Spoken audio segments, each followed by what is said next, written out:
Welcome to LOA Today. I'm Walt Thiessen. With me today is the woman who knows how to set personal boundaries, Alex Standy. This is your daily dose of happy.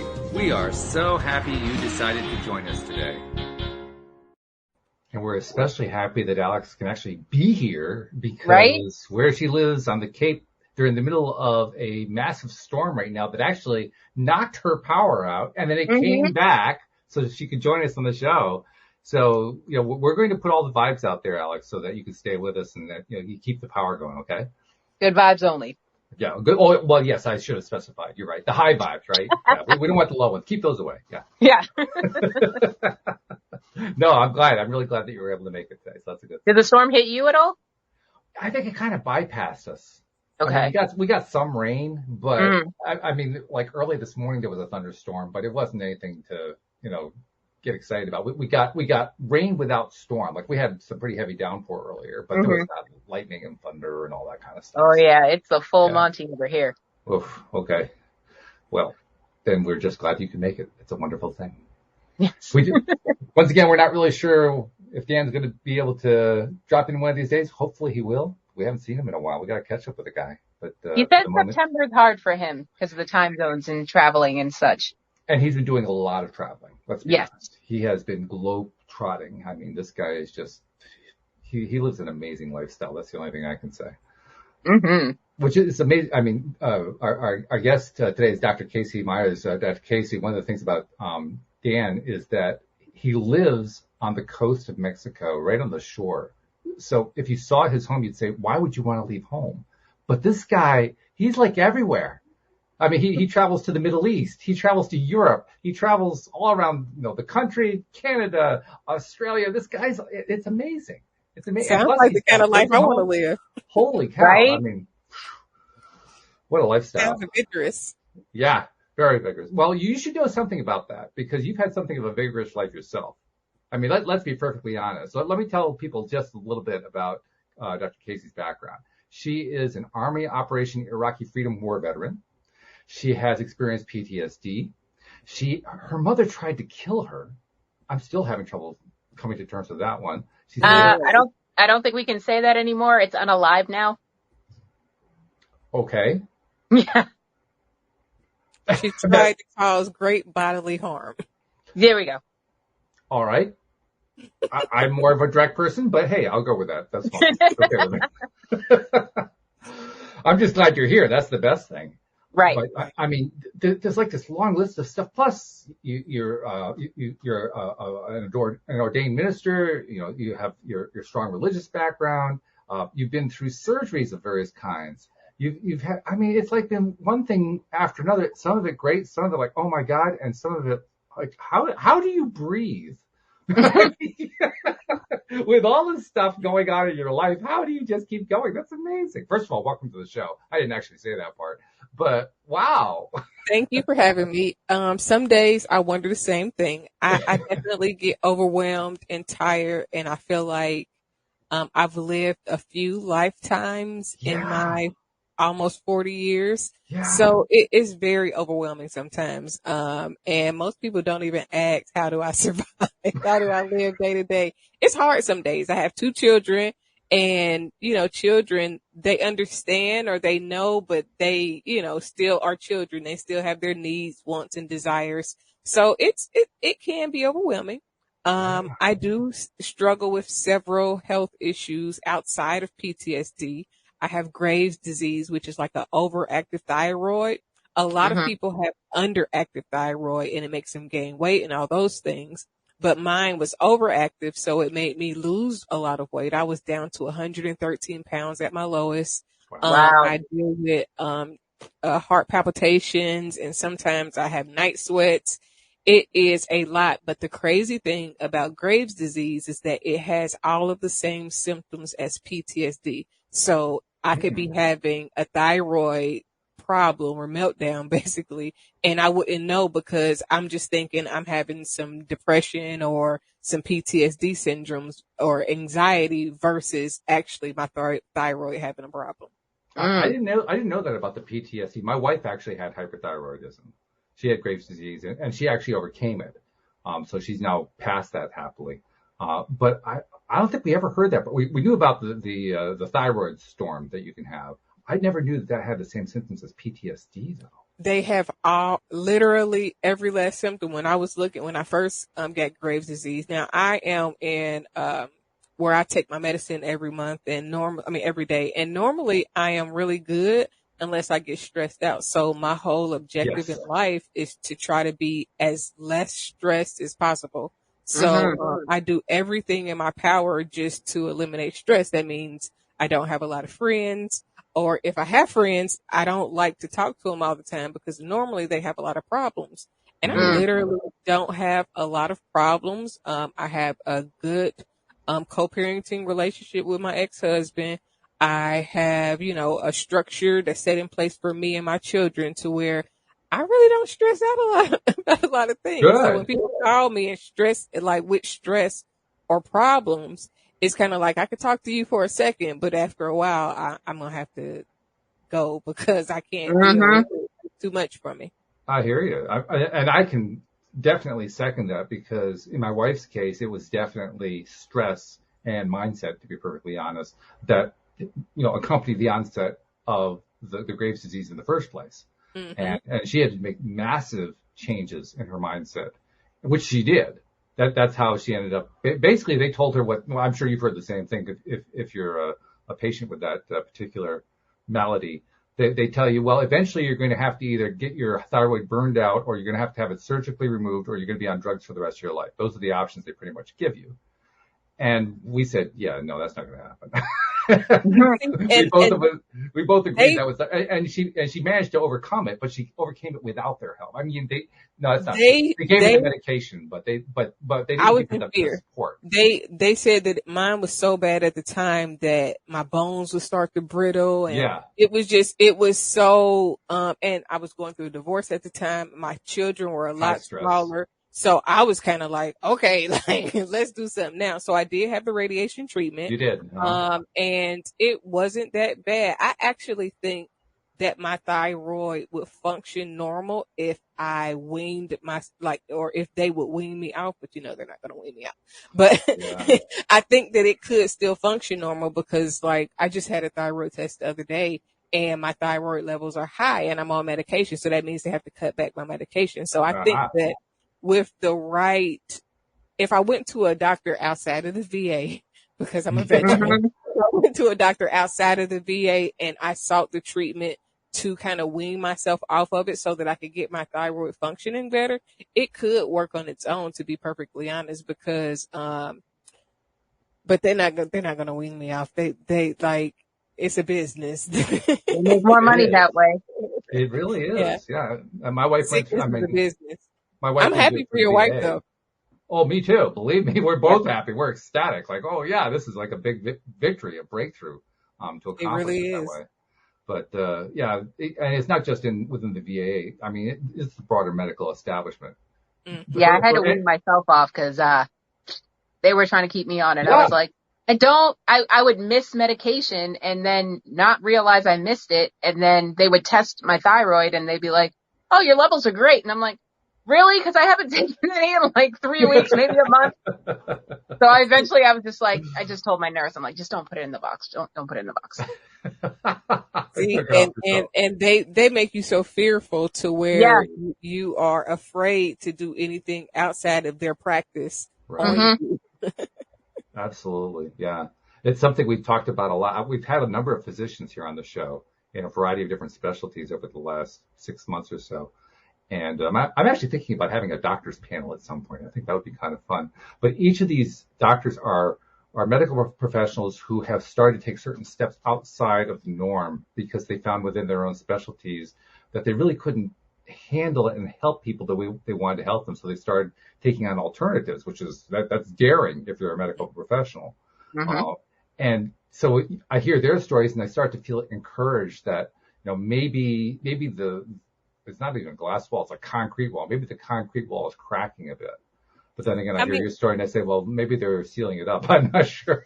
I think that it takes the courage of medical professionals to really step outside of the box because as soon as you do something that's alternative, then your colleagues look at you crazy. It's just like they want me to be on medication for PTSD, but I'm like, y'all trying to get me hooked on an antidepressant or something like that to where if I don't take it, I can't function. And I would rather not take. I would rather smoke weed and just be high a little bit than to take an antidepressant to where I become codependent on an antidepressant. And now if I don't take it, now I'm frazzled. And they act like they respect it, but they really do try to pressure me a lot to do it. And I'm like, so you gotta find a good doctor, because my psychiatrist is the exact opposite. See, and the more meds we can get you off of, if smoking weed works for you, then that's fine. Just, make sure you get it from a dispensary and keep it moving. That's right. And that's what it is. I just tell them the side effects are too alarming for me. I had a person that I used to be cool with that started cutting herself on prescription psychotic medicine, and it was like, wow. I'm sorry. I rather struggle with learning to cope unassisted by medication than to be on some medication and literally be addicted to it, because those medicines, I don't care what they say, are highly addictive. Mm-hmm. And they tell you the one of the main side effects is the first one that they warn you about is suicidal ideations from the medication. So it's like, you're putting me on this to avoid this, but the side effect is this, and then I got to take a medicine for the side effect. So no, make it make sense. Make it make sense. It doesn't make sense, and they can't make it make sense.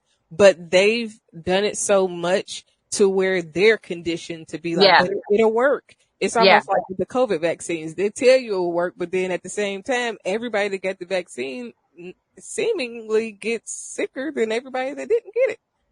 It's like the seasickness pills that have the side effect of nausea. You always wonder about stuff like that. I mean, no. So I took my children whale watching in 2018. We went to California and we got the medicine. Like, we were just a little bit like, ooh, a little bit at first. And then we took the medicine and I definitely vomited. I'm like, this is supposed to help. It did not help. It did not help. It made it worse. Let me tell you, I went on my first whale watch not even a month ago. My first time on a boat ever. I was prepared. I had my Dramamine. I had the C-bands. I had Zofran. I was ready to go. And I threw up all over everything. Oh. And I'm to the point where they were like, okay, guys, we're going to turn this boat around. I think all of the things that they try to give you to help you be better, it really makes you worse. It's like, I probably could have just wrote it out, but yeah. Well, at least you tried to be prepared. I was. But Dr. Kaci, you were talking a moment ago about how you would rather take other steps to try to overcome things. And the hint there was alternative stuff.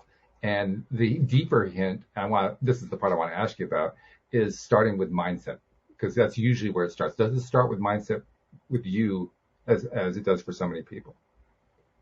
Mindset is everything. So the biggest thing is it's kind of unlearning that doctors are always right. and they don't lie, or they're not going to mislead you, and they actually know what they're doing because it's the practice of medicine and not the scientific fact of medicine, because one thing that works for one person could totally not work for the next person. Mm-hmm. So that's the first shift in your mind that you have to take. And then you have to really focus on yourself and figure out, okay, what's going on in my life that is contributing to me feeling this way, being this way. Normally, a lot of sickness comes from stress. That's the biggest thing. And a lot of people don't understand that. And then negative mindsets. But negative mindsets come from being conditioned to think away or being around negative people, which adds stress. So it really all boils down to stress when it comes to cancer, when it comes to most autoimmune deficiencies. It's all stress related. And because we've learned to cope with being stressed, having drama and all those things, we just take it as, okay, well, let's go get a pill that's going to give us a side effect, versus let's figure out how to reshape our thinking so that we are not as stressed out, and then watch the symptoms alleviate themselves. Mm-hmm. That's so cool. I love what you're saying there. I particularly like the fact that you're really emphasizing the word stress. You're stressing stress. And that's which what you is have kind of a to strange do. thing, but you are. It's important to do. I mean, I think because we don't actually realize how much stress plays a role in our overall health, we think the stress and drama is normal. We think the dysfunction is Right. normal. And there is a commonality to dysfunction, but it's not normal. So we get comfortable in family feuds, in being uneasy, or just having friends that are not real friends, but kind of bite you on the back, kind of, beat you down in little ways or talk negative. There was a guy, that tried to talk to me via Facebook a couple weeks ago. And like last week, he sent me a message and he was like, I can see the brokenness in you. Wait a minute. Wow. Ooh. Wow. Ooh. Where do you Wow. see brokenness at? Like what part of what? And he was like, well, I was trying to trigger me. All of those things. He was trying to trigger. Wait, well, hold on a second. You can't go past that one. He wanted to see how I was going to respond to him. He was deliberately trying to trigger you. Either that was his intent or that was his excuse once I said, ain't no brokenness here. I've been healed and whole for a very long time. I've been working on me. Like my book, Spiritual Human Behavior, is come from me healing myself and realizing the behavior patterns of my own that I saw also related to other people that's been dealing with certain things. And now we do things like a Band-Aid, which is a theory, to cover up other things that we're not willing to deal with. So instead of addressing an issue, we just slap something on it and say, okay, well, I'm going to be like this now. And when I got divorced, I started looking at the things that I was doing and why am I thinking, why?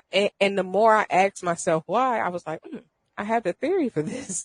Every time something like this happens, it brings out this. And I started examining myself. So I really started healing myself and becoming whole in a way to where I don't feel broken because I'm not broken. Like I have searched my cracks and started removing the barriers that kept me from love and allowing myself to be free from all of the things that may have hurt me, may have disappointed me, and may have made me look at life in a negative versus a positive light. I'm still sitting here trying to get my head around the fact that there's actually a button pusher who admitted he's a button pusher. No, you don't get that very often, but I'll leave that aside for the moment. Listen, I was so outdone. And then a few days later, he was on Facebook and he's like, I see so many people with brokenness. And I'm like, wait a minute. It sounds like you're broken and you're trying to project that brokenness on other people because it sounds like he's trying to sell something. Mm-hmm. And you would think so. Cause I corrected him there too, like, cause somebody else was like, why are you speaking that onto people? Like, that's how you speak stuff into people's lives. If they wasn't broken, then they would take on, maybe I am broken. No, you're not broken. I'm telling you this. And then he's like, well, I've written 28. I don't care how many books you've written, because guess what? No matter how many books you've written, if you wrote those books from a broken place or from a hurt place, then you're not helping people. It's like, I hate listening to gospel music, mainly because most gospel songs take you in a place that you should be trying to get out of. They put you in a dark mindset. Oh, the woe is me versus I'm overcoming it. I've gotten over it. God is walking me through or out of it. And it takes you to a place where you're sad and you're mourning. And that's really because most people are writing those songs when they're down and out and depressed. So they're delivering that spirit to you within that song. So when you listen to it, you now you feel depressed. Now you crying and, because that's what it is. I don't like listening to Mary J. Blige. I don't like listening to Keisha Cole. It's a few, and it's nothing personal. They seem like great people, they've had great music, but I'm not in a place where I want to listen to something that's going to make me sad and sorrowful and down and out. Like, I'm not going down, Mary. I'm sorry. I'm going up. So when I heard the song the other day and I'm like, I'm going down. No, I'm going up, and I don't care who ain't around because listen. Absolutely. That's the way to go. In fact, I'll say that it goes beyond gospel music. It's probably in most of the entertainment arena as a whole. It really is. Oh, it's in all genres. I have a separate playlist specifically for those songs when I'm in that down low mood. But most of my other playlists are happy and uplifting. Which is a good thing. Very good. Yes. Thing. Yeah. The thing that I notice is that the ones that are in that down mode, I don't think they think about it this way, but what they're really doing is they're promoting victimhood. Victimization. Yeah. They don't think of it that way. I'm sure they weren't thinking about it that way when they wrote their songs. I suspect that they, to this day, would even deny that their songs are promoting victimhood. They probably think that they're helping to expose a problem and that sort of thing, but they really are promoting it without realizing it. Yeah, and in doing so, they're basically setting people up. Unless the song transitions from we've had this issue and now we're here, and it speaks to how you live and overcome it. Fair point. Yeah. If it goes all the way through and it's just woe is me, I'm not listening to it. Mm-hmm. I mean, like, and I've had somebody to block me on Instagram because they said every time I feel sad, I go listen to sad songs. No, why are you doing that? All you're doing is putting that sadness deeper in you. It's like cutting deeper into your heart in sorrow. Don't do that to yourself. Find songs that may help you identify with where you're coming out of, but more so what you want to see in your life, because that's going to feed you instead of tear you down. Plus, if you're listening to sad songs that bring you down, that are about sad stuff, and you're doing it regularly, what you're really doing is you're programming yourself to expect more. Bring more of that. I don't have enough sadness yet. I want more in my life. That's basically the message you're putting out. That is true. But a lot of people it doesn't even resonate. They don't even think about it because we're so accustomed to singing about our sorrows, and even some of the the Black spiritual hymns is like, okay, they were going through that, but when do you start talking about how you get over it and come through it instead of just harboring on what we went through? Okay, at some point we got to talk about how we get away from it, how we grow into a new space, into a new thinking, because a lot of people are okay and comfortable with negative, low vibrational thinking, and they don't even realize it. But they're used to it. That's what they're familiar with. That's what they experience over and over again. So that's what life's all about in their view. They don't know anything. I think it is that we are born into seeing narrative that comes from religion. Because if you think that you're a sinner, then you think that there is nothing that you can do right. You think that automatically everything that I'm doing is wrong. And it makes you lose confidence in yourself. Then a lot of religion tells you don't trust your heart, don't trust what you're thinking. And the truth is you have to learn how to navigate your emotional compass so that you can trust when you are going down the right path. Now, don't trust the negative, the volatile, the things that are like telling you to do something crazy or not so smart, but trust the things. I think as you begin to listen to yourself and kind of test the waters, you learn when to trust what you're feeling on the inside. And you have to learn that in order to navigate through life in a positive way. There's also a funny thing that happens when you first take those steps outside of that comfort zone. I mean, obviously the initial reaction is, oh my God, I'm outside the comfort zone. I'm not really comfortable with this. This is not fun at all, blah, blah, blah, blah. But if you stay out there long enough, you start to notice the world is different from the way you previously perceived it in ways often that are pretty good. Like, whoa. And I think one of the most common reactions to that is, oh, well, that's got to be dangerous. I got to go back into the comfort zone because I'm not used to that. I'm not used to that good feeling stuff. The real thing is that the people around you will make you feel like something is wrong with you because you're not thinking the way that they think anymore. So now it's like how your background is. You're out of space somewhere, and they're like, "Well, wait, you doing too much. You shouldn't think like that." Are you sure? And they try to put the doubt in you. And I don't think that people do it on purpose. It's just the conditioning of what they're used to. And that comfort zone, because literally you will lose a lot of friends when you start thinking too positive, because you won't want to be around the people that's talking and thinking negative. You begin to be like, okay, well, you're not even talking like you want to get better, like you want to grow, like you want to improve. You're talking as though you're comfortable with less or the bare minimum. And as you get in your I deserve more phase, you'll realize that a lot of people aren't equipped to be around you as much, because now you don't have as much in common. Right. Yeah, that's one of the things that happens a lot, isn't it? You start to make changes in yourself. And the way I experienced it was, I think a lot of people experience it this way. All of a sudden you find your friendships shifting. Certain people start to move out of your life. Certain other people start to move into your life, often without any intention on your part, like, I'm going to change friends. Nothing like that has to happen. All that happens is you've been changing yourself. Right. Yeah. Just because you change your vibe. Yes. You don't have anything in common no more.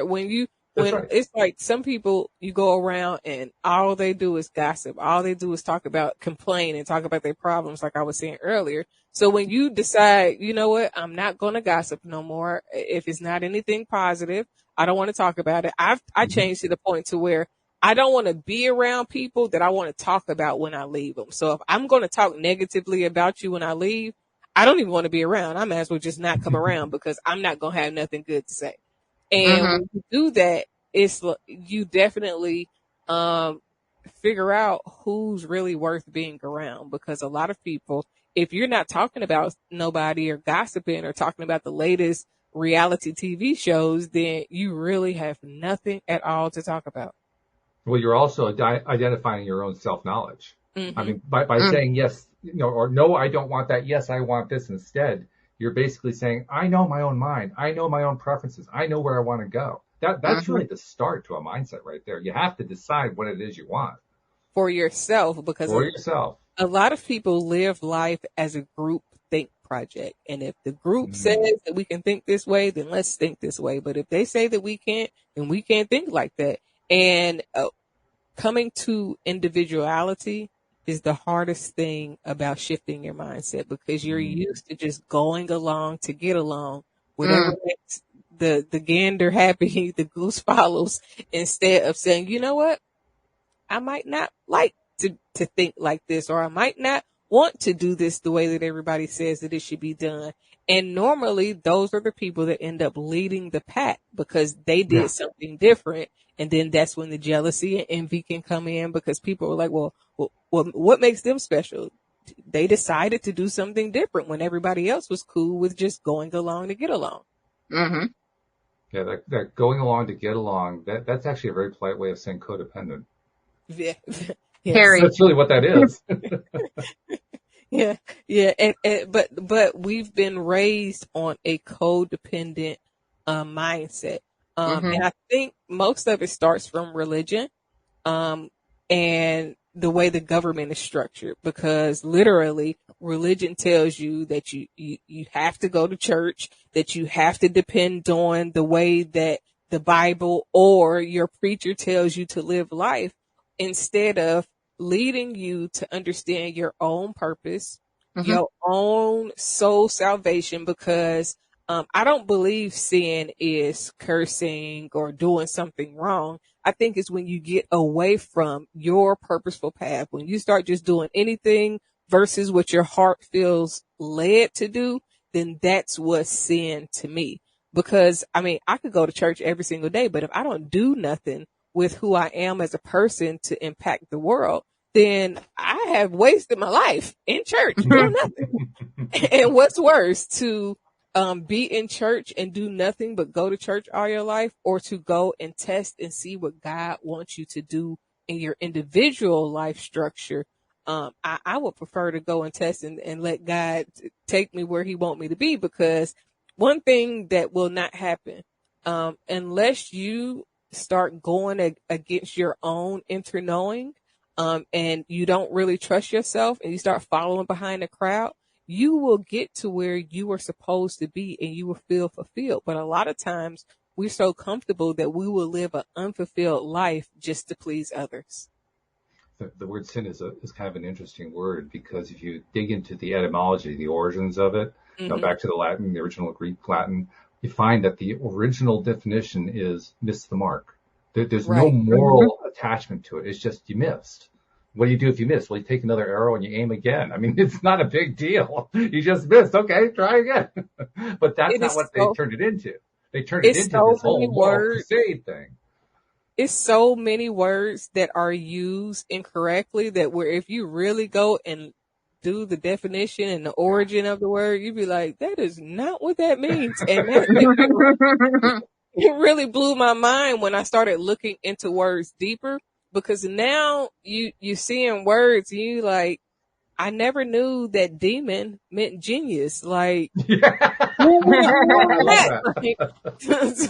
so you casting out genius in people.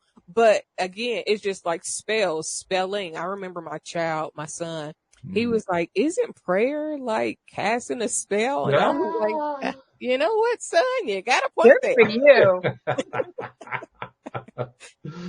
Oh, I love it. That is fabulous. Well, I actually, in your story is how you left Christianity. I had very much the same kind of thing when I was in my teens. The church that we were a member of, my family was the leading family in the church. We were the biggest donors, all that kind of stuff. So it was a big deal when I left. But I left for a number of reasons. And one of the things that I was able to notice pretty early on, I didn't develop it the way I wish I had, because I didn't really have any support to do it. I didn't learn the second part until much later on. But I recognized that there was one thing that the organized religion was trying to accomplish more than anything else, and that was to keep you from going within. You can't trust don't trust that internal voice. Don't trust. You got the voice, you got the angels on your, the angel and the devil on your shoulder, and they're trying to talk you. Don't pay any attention. Pay no attention to the man behind the curtain. Right. Who's the guy who's really the voice inside of you. And when I realized that they were doing that, I said, why? And they couldn't give me a straight answer other than, more devil worship kind of stuff. But that's the commonality. They don't want you to go inside, which is exactly where you need to go, because that's where you find all the wisdom.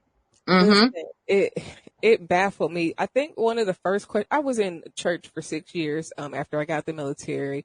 I was very deep. I used to condemn people and just like, oh my God, you're going to hell for, and then I started studying psychology, and then psychology starts teaching you about the realities of religion.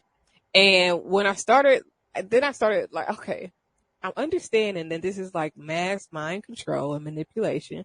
But then I was like, well, why is it so many versions of Christianity? Like, you got Baptist, you got, Lutheran, and that didn't make sense. And then when I started looking into it more, then I found out about Wiccan, and it was just like, wait a minute now.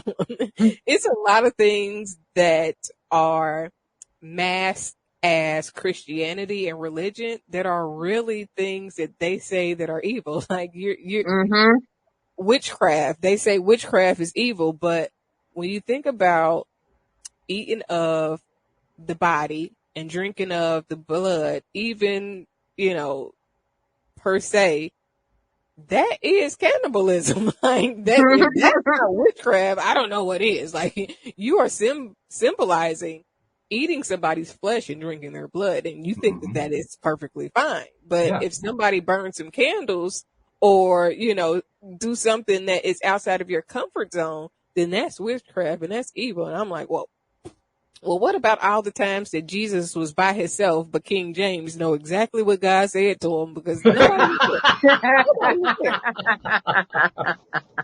Right. Oh, I love that. I mean, Jesus was supposed to be by himself, so how do you know what him and God's conversation was? You didn't talk to him afterwards. Yeah, checking the sources. That's a skill that most people haven't developed. I love the fact that you did. That's a great one. That's fabulous. Because I kind of did the same thing too. The thing that actually set me on the course of leaving the church was I did something that they didn't expect you to do. I read the Bible cover to cover. I did. Which, by the way, have you done it too? Yeah. It's something I kind of recommend, but I also don't recommend, because you can get a lot of nightmares that way. But nevertheless, it's eye-opening to find out exactly what is in the good book. and you start to wonder just how good it really is. I mean, well, King James actually wrote another book called Demonology. So I always tell people, if you're going to base your whole life off of what King James said, then you need to get all of his books. It'll be like reading one of my books and then thinking you know everything about my thinking. No, I got 6 books. You need to read all of them to fully understand what my mind concept is when it comes to just one book. It's like, I got 4 faith books. If you read just one faith book and then, oh, you think you got it, you missed it, because there are other parts to that goes in to help you understand it more thoroughly. And that's what I feel about King James. And then it's like he said, she said, because King James definitely was not around. So he's telling a story of a story that somebody told him. And we all know how the telephone game works. By the time he gets the third or fourth person, it's out the window. Yeah. You end up with something at the end that doesn't even come close to even mimicking what the original message was. Nothing after like a while. Yeah. I remember when the Da Vinci Code came out and how they took a lot of trees and so forth. And I thought to myself, I know it's a fictional story, but that's a really interesting fictional story. Right? I think that all stories come from a place of reality. It's almost like sometimes we think about things that we think are just so out there. And then if you listen to enough books, you'll realize that somebody else also had that thought process. It may have ended right where your thought process began. And it's our job to kind of develop our thoughts even more, because there is always somebody that had some form of a concept, and then you realize, well, wait a minute, it started there for me, but then I developed it more, and that is the missing piece. So every generation, I think our job is to further understanding through whatever understanding we have, is to look back and see where else or who else had the same understanding, and then put that knowledge with our knowledge and then grow it some more. I think that's a phenomenon that's really accelerating in these times because of the internet. I mean, there's lots of negative things you can say about the internet, but oh my goodness, we have really come to realize just how many people there are out there who think like we do, no matter how we think. Doesn't matter what our mindset is, doesn't matter what our beliefs are. I mean, that's what social media is all about, linking you up with other people who think the same thing you do. There's a Facebook group for every thought you have. Absolutely. Yeah. And when you grasp just how many other people are focusing on the same kind of stuff you are, that's where I think we finally start to really grasp we really are connected. We're connected in ways we didn't even understand before, but we're getting that now. And it's scary. It's frightening, but it's also exciting. It's exhilarating. I think that's what became great of the internet. You know, when the internet first came out, they were like terrified. The Y2K, and you know, they was like, it was the end I know. I was an IT guy. I was part of that. But I think that's where it comes from. The amount of information that is readily available at your fingertips, it changes the world forever. It really does. Yeah. Now you mentioned books a moment ago. We should talk about yours because you got a few of them. So give us like a little overview of some of the books you've written. So Spiritual Human Behavior is a self-development and self-discovery book. It has about 11 or 12 theories, and it really helps you understand why you think the way you think, however your thinking is, whatever defense mechanisms you developed and where they've come from.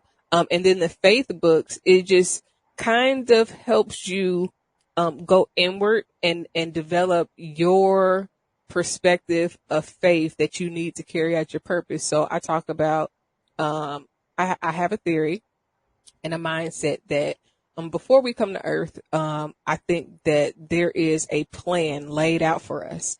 And as a child, we still kind of, you know, have that innocence to be able to understand things that's beyond the earth. But as we get older, people tell you, no, don't think like that. Don't do this, don't do that. And it's a lot of discouragement to take it away. So as we get older, our biggest job is to remember what we're supposed to be accomplishing on earth. And a lot of times that is fighting against the negativity of those around you who tell you, no, don't think like that. Or, you know, because people have dreams, but if you get around a person that don't have dreams, then guess what? They'll tell you it's no way you could have seen that in a dream. It's no way that you could have experienced that. But that might be your gift and your calling. It's the same way we're writing. It's the same way with so many things. Even when I think, when I look at different shows on TV, no matter how outlandish it is, that is somebody's truth being exposed. It's just, do we see it for what it is, or do we see it for just entertainment? But it's telling you a vision. And then the Unknown Power book is really just helping people that are new believers, not necessarily Christians, but just believing in God. They are the most powerful people because their faith haven't been diminished by anybody else. Before you get to going to church and people start, no, you can't do this, and no, not, and they try to control you. When you first get an understanding of who God is to you, that's when you're the strongest. It's when you get around other people and they start discouraging you that you kind of lose faith in who God really is. It's kind of like the inwardness of you versus seeking outwardly, because a lot of people, they think that, I've had so many friends that think that they can't experience God outside of church. Like they feel like they gotta go to church in order to be refueled. And I'm like, no, you should be able to create that same atmosphere at home, wherever you are. Like it should be an always presence of an essence that wherever I am, God is also. And then my very first book is a book. It is, It's My Time. It is an autobiography. It talks about when my mom tried to Unalive. finalize my life. You don't have to be politically correct as far as I'm concerned. Believe me, you can just say it. It's okay. It talks about my first coming into the military, going into the church atmosphere. I actually started speaking in tongues when I was in Iraq. Really? And I got saved way before I went to church. Or started going to church. I was actually very afraid to go to church because when I went to church, I could not control what it was. I remember in Iraq, I was going to use the phone and somebody's like, come on over to church. And I was like, all right, if nobody answer the phone, then I'm going to come over there. And, didn't nobody answer the phone. So I ended up going to church and I was feeling really bad over there. And I went up to the front and they prayed for me. And when I went back to my seat, I was trying to say, thank you, God, but that was not coming out of my mouth. And I was like so baffled, and I'm trying to force myself to say what I'm trying to say, but that's not what I hear coming out. And then when I did finally get back to the States, I would go to church and I would just be so overwhelmed by what I would say the Spirit of God, to where I would be in there screaming and crying, and it was like uncontrollable. So fast forward to a few years ago, in the research that I've done, the place in Iraq that I was is supposed to be where the Garden of Eden was, like within 100 miles from there. So literally it was a real spiritual experience. If I didn't experience it myself, I probably would not have believed it, because when I went and got prayed for, I thought somebody pushed me down and they was like, girl, didn't nobody touch you? I was like, somebody touched me, because I fell and I felt it. And, so I've really never been the same since then. A lot of things happened there. The, minister that was there at the time, Sergeant Bradley, he spoke into my life and he told me how I was going to do all these great things. And I was in a trance, but that wasn't the first time that I had that type of experience. After my mom, tried to end my life earlier on, I was kind of homeless and I was living with a friend whose dad, I guess, had some unpure motives for me. Because I was living there on their couch kind of for free. So their cousin came and was like, hey, ride to get something to eat with me. And I was like, no, I don't want to go. He was like, no, come on, come with me. And so I went with him and we sat downtown Dayton, Ohio, and he was talking to me. And when he was talking, it was like I was in a trance. It was like we were there, but we wasn't there. And it was, I felt like it was like an angel that was talking to me at the time. But that wasn't the first time. The day my mother tried to end my life, she was literally beating my head on the ground. My friend that was there, she put her foot up under my head so that I wouldn't hit my head on the concrete anymore. And then my mother swung at her, called her all types of names and told her, she would hurt her too. And then she started strangling me. And after being strangled for a while, my friend said my eyes was rolling in the back of my head. And then some man in a white Cadillac with a white suit on got out this car, and he literally saved my life and told her to get off of me and put me in his car and drove us around to a payphone so that we could call the police. And so those are 3 experiences of what I believe were like angel presence, because it was just so bizarre and so moving in such a way to where I couldn't even explain it outside of me trying to tell you about it, but you really had to be there, because it was like this man in this white car just came out of nowhere, and like we lived on a busy street, so several people had driven past and seen us out there like literally fighting. And you know, he saved my life, literally. I never knew what his name was. I never nothing. He just came and saved my life and kept it moving. Wow. Yeah. Wow. That's fabulous. That's a great story. That definitely qualifies as a guardian angel, no matter who he was.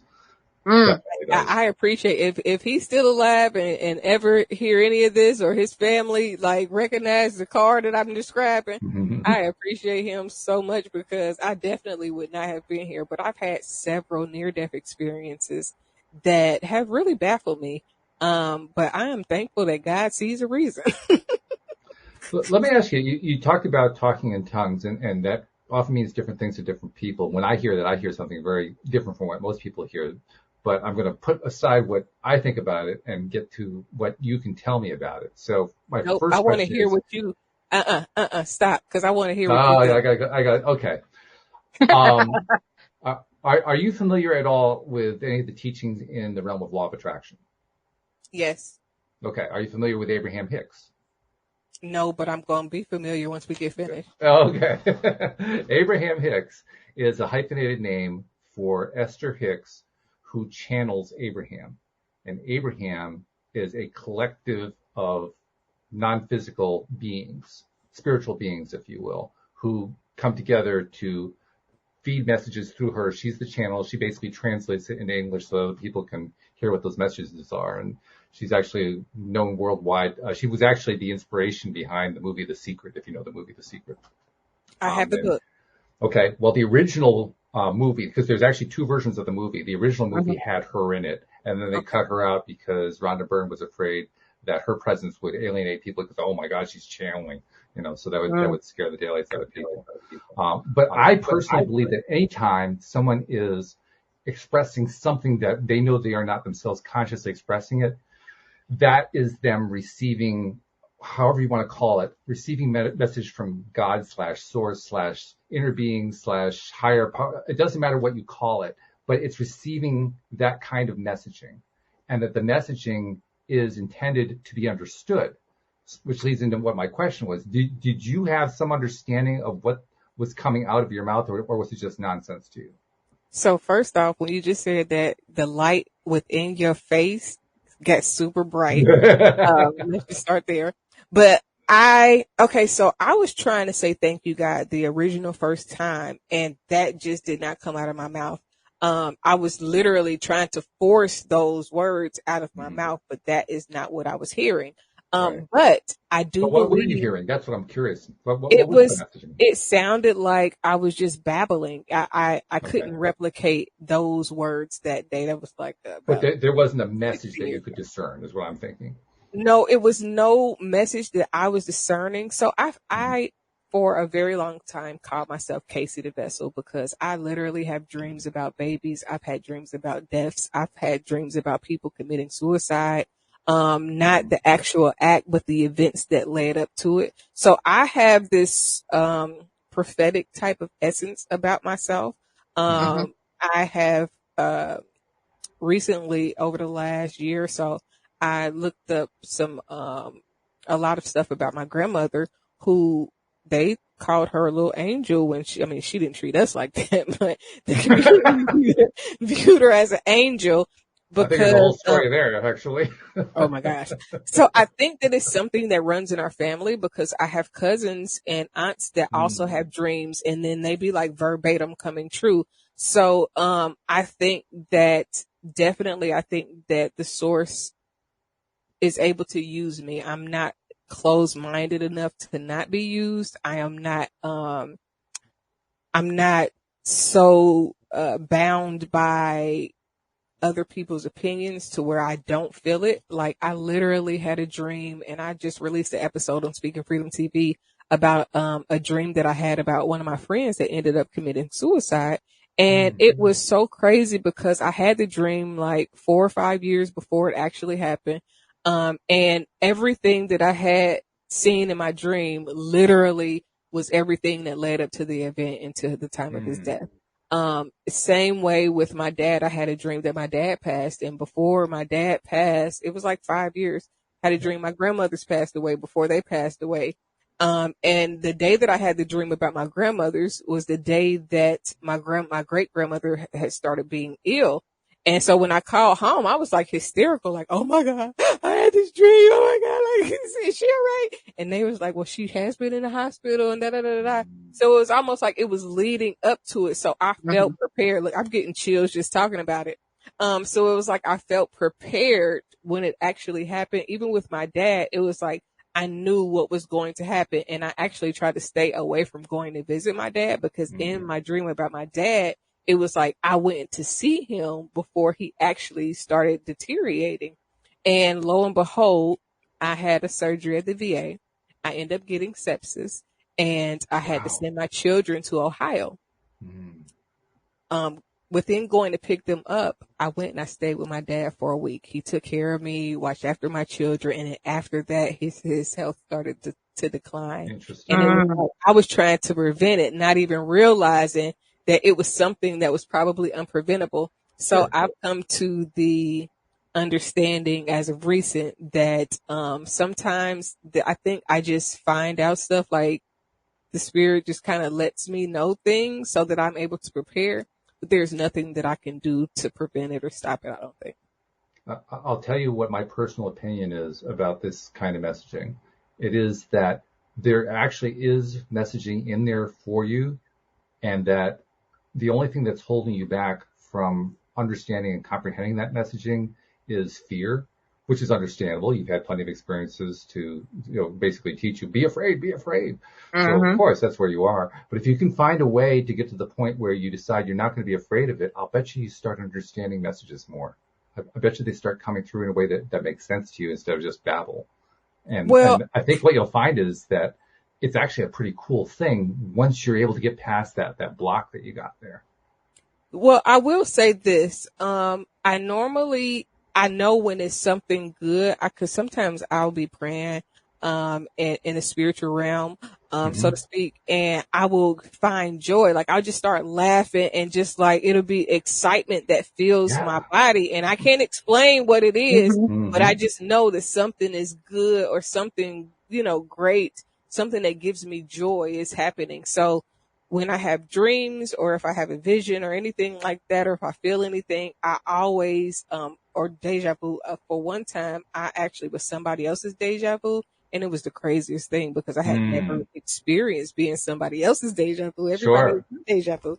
So, I use it as confirmation now. So, like, if I see something or if it's a feeling, even when I just get the chills a second telling you guys the story, I know that it's confirmation, one, that God is still present, and then two, that I'm along the right path, because it's a confirmation that I'm seeing what I was already given privilege to see beforehand. And I suspect that as you go on, you're going to find yourself just kind of naturally moving in the direction I talked about anyway. I think that's kind of where you're headed. I pray for that. I think you really are. Better understanding. I pray for just clarity. I want to really be used to help the world in a way that I may not be able to comprehend right now. But I have to take it step by step. I always say that I'm pacing God, because I don't want to go too fast and then be somewhere in a spooky place. But I definitely try to allow myself to be as open and as free as possible, so that I can be used and I can hear clarity in anything that it is that God wants to use me for. Well, plus you need to be able to integrate it at the pace you can handle.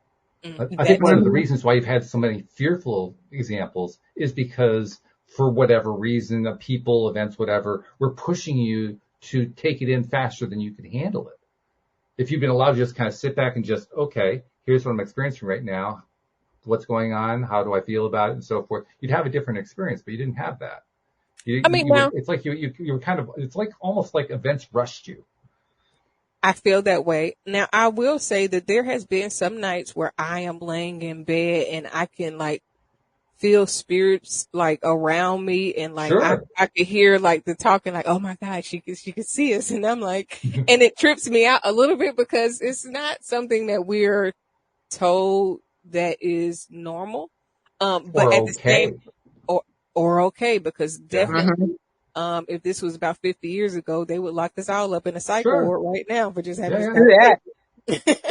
because they wanted to but that is a part of what medicine is, I believe, to repress those type of things. Because if we really had a spiritual understanding of what goes on in and around us, then the world would not be the way we see it today.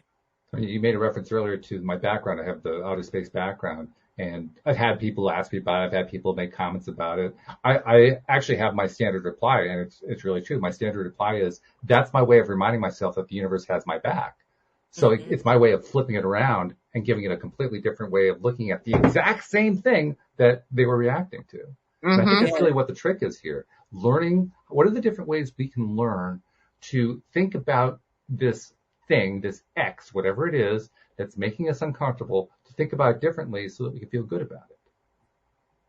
That's awesome.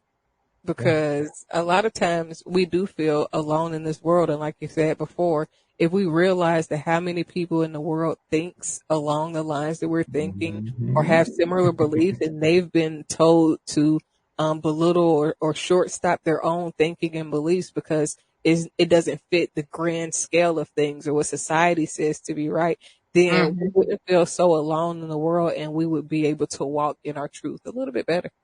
No doubt about it in my mind. I agree. Totally agree with you. Yeah.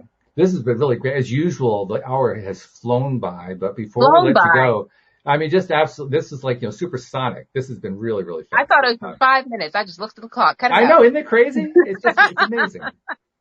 But we got to get some information from you before you go, because there are going to be people who have been listening who want to learn more about you. So for somebody who wants to reach out, how do they reach out? Well, you can go to speakingfreedom.org. That's my website. That's my main website. If you would like to just look at information, I have speakingfreedomtv.org, where I have I'm on season 14 now of just me talking about different things. Wow, season 14. Oh my gosh. So during the pandemic, I started being in the car. If I was riding and I would feel a subject strongly on my mind, I would just hit record. And I have literally probably over 1,000 total episodes of just me talking about different subjects. So I started, after seeing COVID hit the way it did and people start dying and stuff, I was like, okay, I don't want to something to happen to me and then I don't put out the information that can help people change their lives. So with the books, with the content, I just start releasing everything. And I don't make people pay for it because I feel like, all my student loans got forgiven. So I don't have, I'm not in debt. I prayed to God once and it was like, hey, if you take care of me, I'm going to take care of your people. So if you get all my debt clear, I got you. So me having him means that I help people. And the biggest thing is when I help people, my standard is help somebody else. If you make money off of something I did, then give back. It's like a each one, reach one, teach one type of thing. Yeah, pay it forward, basically. So, and that's what's big for me, because if I can help you grow and then you can help 10 people grow, or one person grow and they can help one person grow, it's no number of people or limiting number of people that will be helped in the end, because we've all done our part. So if you want to follow me on social media, Speaking Freedom, and Speaking Freedom TV are my social media pages, for Instagram. And I believe it's the same thing for Twitter. Beautiful. All right. And we'll make sure that we include the link to the website too in the show notes so people can have an easy way to get there. But definitely that's all good information. Hey, there's one other thing that I want to say to you before we finish up for today. And this is especially true for you. It's true for all the people who are guests here, but it's especially true for you. There are many people who you have never met, who you've never seen. You never will meet them, never will see them. They've heard something you said, they saw something that you wrote. They were influenced in some way for the good because of what you did, and you didn't hear about it. But it's important that you know that you helped them. So on their behalf, I thank you for what you do and for what you're continuing to do in your life.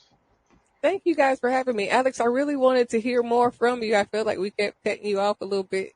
But I really appreciate you guys for having me on. It's always a pleasure to be able to talk to people, especially spiritual people that are not religious.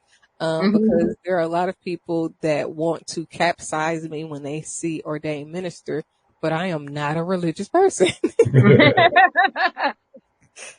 Well, you actually got to know the true Alex, because Alex speaks very pithily.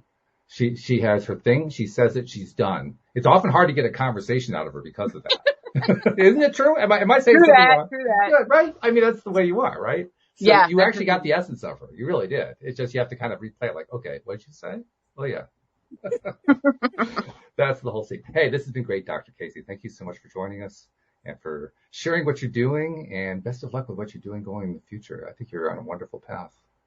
Thank you. I really do appreciate you guys for having me. It has been a very enlightening and encouraging episode, because I feel encouraged with the words that you shared, and trying to free myself from any fear that may be blocking anything that God wants to share with me or through me as a vessel. And you deserve that. You deserve that so much.